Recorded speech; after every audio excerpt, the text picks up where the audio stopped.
Hi hello ನಮಸ್ತೆ. ಮತ್ತೊಮ್ಮೆ ವೀರಶೈವಸ್ kitchen ಅಡುಗೆ ಪ್ರಿಯರಿಗೆ ಸ್ವಾಗತ. ಈ ದಿನ ನಾವು ಮೆಂತ್ಯ ಸೊಪ್ಪಿನ ಸಾಂಬಾರು ಹೇಗೆ ಮಾಡೋದು ಅಂತ ತಿಳ್ಕೊಳ್ಳೋಣವಾ. ಮೆಂತ್ಯ ಸೊಪ್ಪು ಆರೋಗ್ಯಕ್ಕೆ ಒಳ್ಳೆಯದು, ಹಾಗಾಗಿ ತಿಳಿಯೋಣ ಬನ್ನಿ. ಮೊದಲಿಗೆ ಕುಕ್ಕರ್ಗೆ 1 ಕಪ್ಪು ತೊಗರಿ ಬೇಳೆಯನ್ನು ತಗೊಂಡು ತೊಳೆದು, ಆನಂತರ ಹೆಚ್ಚಿಟ್ಟ ಟೊಮೊಟೊ, ಈರುಳ್ಳಿ ಹಾಗೆ ಮೆಂತ್ಯ ಸೊಪ್ಪು, ಬಿಡಿಸಿಟ್ಟ ಮೆಂತ್ಯ ಸೊಪ್ಪನ್ನು ನಾವು ಹಾಕ್ಕೊಳ್ಳೋಣ. ಮೆಂತ್ಯ ಸೊಪ್ಪು ಕಹಿ ಅಂತ ಹೇಳಿ ಸಾಮಾನ್ಯ ಮಾಡೋದಿಲ್ಲ, ಬಟ್ ಇದು ಖಂಡಿತ ಕಹಿ ಬರಲ್ಲ. ಈ ವಿಧಾನದಲ್ಲಿ ಒಂದು ಸತಿ ಟ್ರೈ ಮಾಡಿ.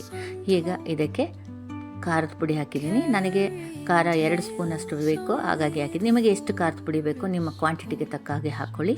ಆನಂತರ ರುಚಿಗೆ ತಕ್ಕಷ್ಟು ಉಪ್ಪನ್ನು ನಾವು ಇಲ್ಲೇ ಹಾಕೋದ್ರಿಂದ ಪ್ರತಿಯೊಂದಕ್ಕೂ ಬೆರೆತ್ಕೊಳ್ಳುತ್ತೆ ನೀಟಾಗಿ, ಹಾಗಾಗಿ ಉಪ್ಪನ್ನು ಹಾಕ್ಕೊಳ್ಳೋಣ. ಆನಂತರ ಅದನ್ನು ಚೆನ್ನಾಗಿ ಕಲಸಿ ಒಂದು 3 ಕೂಗನ್ನು ಕೂಗಿಸ್ಕೊಳ್ಳಿ. ಸೊ ಈಗ ಲಿಡ್ಡನ್ನು ಕ್ಲೋಸ್ ಮಾಡ್ಕೊಳ್ಳೋಣ. ಇನ್ನೊಂದು ಸ್ವಲ್ಪ ನೀರು ಬೇಕನ್ಸಿದ್ರೆ ನೀರು ಕೂಡ ಹಾಕ್ಕೋಬೋದು. ಏಕೆ ಅಂತಂದರೆ ಸಾಂಬಾರು ಆನಂತರ ಗಟ್ಟಿ ಬರುತ್ತೆ, ಹಾಗಾಗಿ ಸ್ವಲ್ಪ ನೀರು ಹಾಕ್ಕೊಳ್ಳೋದ್ರಿಂದ ನೀಟಾಗಿ ಕೂಗೋದಕ್ಕೆ ಈಸಿ ಆಗುತ್ತೆ. ನಾವು ರುಬ್ಕೊಳ್ಳೋದಕ್ಕೆ ಈಗ ರುಬ್ಬಿಕೊಳ್ಳೋದಕ್ಕೆ 1 ಕಪ್ ಕಾಯಿ ತುರಿ, 1 ಕಪ್ಪು ಉರಿಗಡಲೆ, ಹಾಗೆ 1 ಈರುಳ್ಳಿ, ಹಾಗೆ 1/2 ಸ್ಪೂನ್ ಎಳ್ಳು, 1/2 ಸ್ಪೂನು ಜೀರಿಗೆ, ಹಾಗೆ ಅರಿಶಿಣದ ಪುಡಿ 1/2 ಸ್ಪೂನು, ಆನಂತರ ನೀರು, ಇವುಗಳನ್ನು ಹಾಕಿ ರುಬ್ಬಿಟ್ಟುಕೊಳ್ಳೋಣ. ನಾವು ಯಾವುದೇ ಪೂಜೆ ಮಾಡಬೇಕಾದ್ರೂ ಮಂತ್ರಗಳಿಂದನೇ ಆ ಪೂಜೆ ಶಕ್ತಿಯನ್ನು ಹೆಚ್ಚಿಸ್ಕೋಬೋದು ಅಂತ ನಾನು ನಿಮ್ಗೆ ಹೇಳಿದ್ದೆ. ನಾವು ಮೌಖಿಕವಾಗಿ ಪೂಜೆ ಮಾಡಿದ್ರೆ ದೇವ್ರಿಗೆ ಖಂಡಿತ ತಲುಪಲ್ಲ. ನಾವು ಹಾಕೋ ಹೂವು, ಹಣ್ಣು, ಗಂಧದ ಕಡ್ಡಿ ಇವ್ಯಾವು ನಾವು ಅದನ್ನು ತಲುಪೋದಿಲ್ಲ. ನಾವು ಅದಕ್ಕೆ ಮಂತ್ರಶಕ್ತಿಯಿಂದನೇ ಆ ಪೂಜೆಯನ್ನು ಪೂರ್ಣ ಫಲಗೊಳಿಸ್ಬೋದು.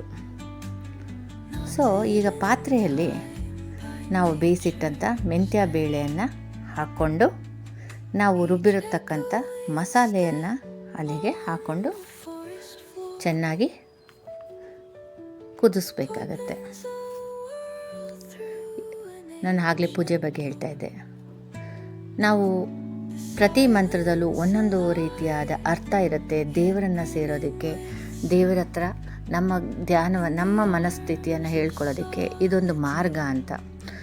ಸೊ ಈ ದಿನ ನಾವು ಪೂಜೆ ಮಾಡಬೇಕಾದ್ರೆ, ಪೂಜೆಯ ನಂತರ ಮುಗಿದಾಗ ಪ್ರದಕ್ಷಿಣೆ ಹಾಕುವಾಗ ಯಾವ ರೀತಿ ಮಂತ್ರವನ್ನು ಹೇಳಿದರೆ ಒಳ್ಳೆಯದು ಅಂತ ಹೇಳ್ತೀನಿ. ಈಗ ಇಲ್ಲಿಗೆ ನಾನು ಬೆಲ್ಲವನ್ನು ಹಾಕಿದ್ದೀನಿ, ಒಂದು ಸಣ್ಣ ಗಾತ್ರದಷ್ಟು.